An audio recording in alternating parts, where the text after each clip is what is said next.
Bryan Fischer wants to ban all Muslims from immigrating to America. And not because of Ebola, but because of something called the Decapitation virus. Don't believe me? Check it out. Now, we ought to be saying exactly the same thing about people who come from Muslim-majority countries, because we have no way of knowing who might be carrying the decapitation virus. We simply don't know. And so we say to them, look, I'm sorry we can't let you into our country. I don't believe that you represent a threat of any kind, but we simply don't know. We have no way to tell. We've got no kind of a scanning device that can identify whether the decapitation virus is in you, whether it's alive in you, whether it's going to erupt.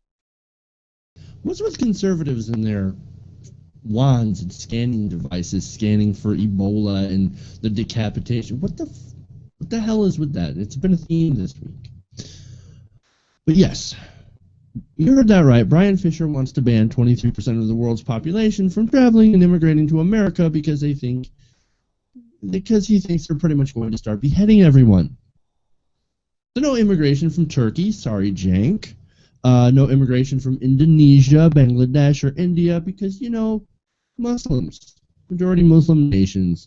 Now the funny thing about this that I want to throw into here is our supposedly greatest Middle Eastern ally. You know what that is?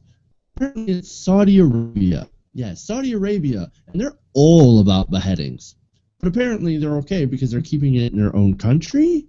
And just this year, Saudi Arabia has beheaded 41 people, 26 of them since August, on charges ranging from smuggling hashish, murder, and sorcery. Yes, sorcery. Now you balance that with Turkey on the other side, which is a majority Muslim nation. They don't even have a death penalty.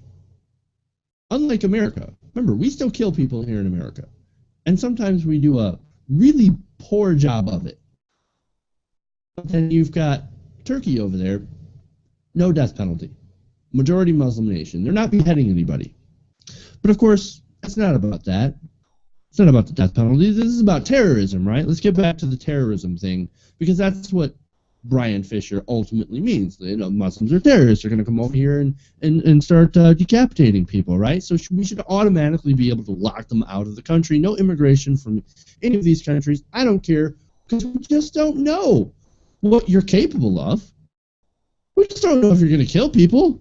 So we're assuming you're going to kill people because you're a Muslim. It makes no fucking sense. Like, how many of these right-wing guys, you know, like anti-medicine, anti-science, you know, they're like, yeah, they'll point to supernatural, you know, causes for like epidemics and stuff like that. Actually, I think, didn't we do a story about Bryan Fischer and like the Ebola thing, being a Christian, like a way to turn the world Christian? Anyway, like, so they clearly have no understanding of how like diseases and stuff actually spread, and they attribute it to non-natural causes or whatever. But then there's this thing that's not a disease, and it is, you know, driven by a religious ideology or whatever, and he attributes it to a virus. Like, there's some irony there, right? Like, I'm not the only one who sees that. Guys, I'm just super happy that Andy Kaufman is still alive, because for a long time I worried he may have actually passed away. But no, he's got a show somewhere. It's amazing. We use this guy like this is how dumb Bryan Fischer is. We started out using Bryan Fischer clips on our show and actually talking about them, and then it just got so insane. He ended up ranting at one point about Burger King had a rainbow wrapper for a Whopper, which he thought would indoctrinate like thousands and millions of people to think gays were okay, and that for some reason he thinks about anal sex while eating food if it's wrapped in a rainbow. So listen, the man's got issues. But now we just literally run a segment of the show, and it's just like, wow, what a solid point. And it's just like a soundbite. It's impossible to even somehow even follow any of his logic these days. Well, if it ever was possible.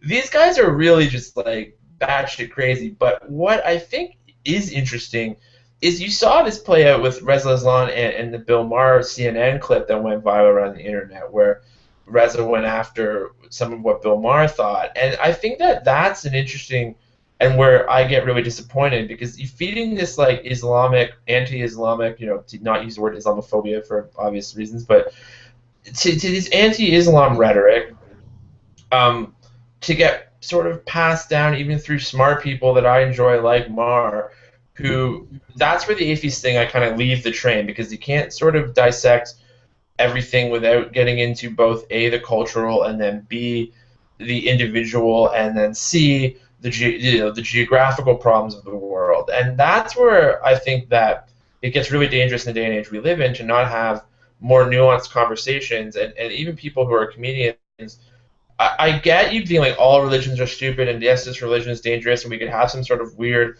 ivory tower, university discussion about like, is Islam now in its current stage more, radical than Christianity in its current state? But if you took back to Christian during the, and insert this period, whether it's, going back to the Crusades or what have you, and have that. But what is the point of that in this day and age? Like these statements on Islam, and these statements are always not as easy to grasp as a stupid Bryan Fischer quote, but they're coming from a lot of smart people in more subtle and nuanced ways that are equally dangerous, because people buy into them and people rile up. And then when we have things like ISIL, when we have the Pamela Gellers of the world trying to plaster subway stations with anti-Islam bullshit, it feeds into that culture of fear. And this is why we end up in situations where people are ready as hell to get off their ass and go overseas to another war, because we create these imaginary monsters. And if you've met a Muslim person, odds are they're not carrying a magic virus with them. You know what, Dan? Not only do we create imaginary monsters like Khorasan, we actually also create real monsters through interventionism, and that's a theme that we've hit on before, plenty of times.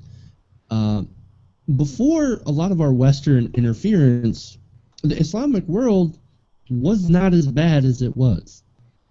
Back when Islam was actually new, they were more into science and astronomy. They were the leaders of the scientific world at one point in time. So Islam hasn't always been this horrible, monstrous decapitation virus thing that we're making it out to be.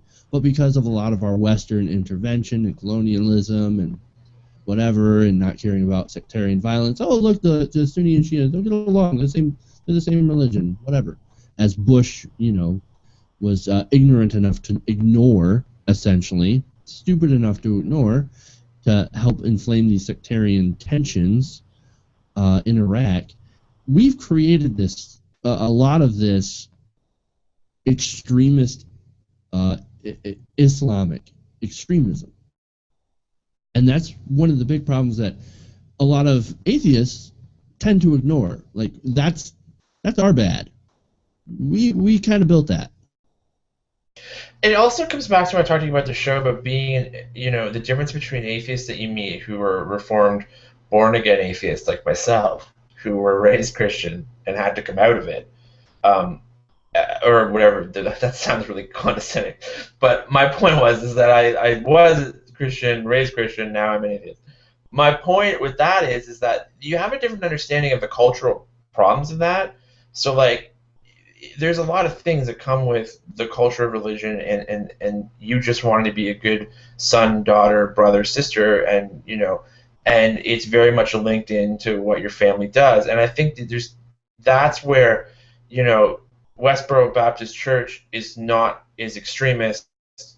Terrorism is Islam. Wait, what? And these are the things that, like, you can be an atheist and not be an idiot at the same time. Like, you don't have being an atheist. No, it shouldn't be synonymous with asshole. But more and more, it's really driving me nuts. And it's coming from smart people like Richard Dawkins, and that it comes from that. I go back to that white privilege thing, where it's just. I know it sounds like an SEO word from a feminist blog to a lot of people, but there really is these examples of people who don't understand other parts of the world and just want to go kind of into these academic conversations of like, let's compare how many Nobel Prize winners each religion has, which makes no sense.